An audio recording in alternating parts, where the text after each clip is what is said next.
مسلمانوں کا بچہ بچہ، قادیانیوں کا بچہ بچہ اس مہمان شخصیت کا نام بھی جانتا ہے، ان کا تعارف بھی ہے اور ان کا کام بھی جانتا ہے۔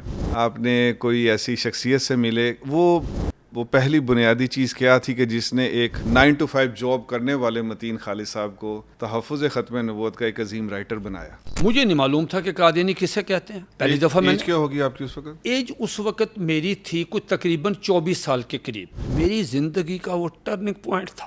میں حیران ہوا کہ یہ کون آدمی ہے، کون بدبخت ہے۔ قاری صاحب ہیں جو ہمارے خطیب تھے، قاری صاحب، میں نے ان سے پوچھا، میں نے کہا یہ مرزا غلام احمد قادیانی کون ہے؟ مجھے کہنے لگے کہ وہ ننکانہ صاحب میں نہیں رہتا۔ میں آج بھی دوستوں سے کہوں گا کہ دنیا میں اگر آپ کو کوئی مشکل پیش آتی ہے، اللہ کی قسم تحفظ ختم نبوت جیسا کام پوری دنیا میں نہیں۔ اللہ کے نبی صلی اللہ علیہ وسلم کا مجھ پہ کوئی حق نہیں ہے، سیدہ کائنات کا ہم پہ کوئی حق نہیں، صحابہ کرام کا ہم پہ، اہل بیت کا کوئی حق نہیں ہم پہ۔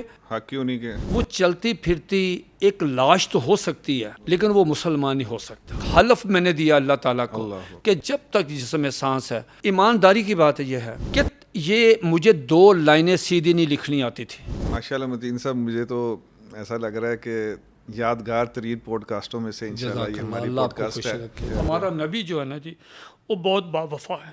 آپ نے اتنا کچھ ماشاءاللہ لکھا، اور جیسے آپ نے کہا کہ 50 صفحوں کی ان کی کتاب کا اتنا مدلل جواب دیا 700 صفحات پہ، تو قادیانیوں نے کبھی تھریٹ کیا، کبھی پیچھے آئے، دھمکیاں دی،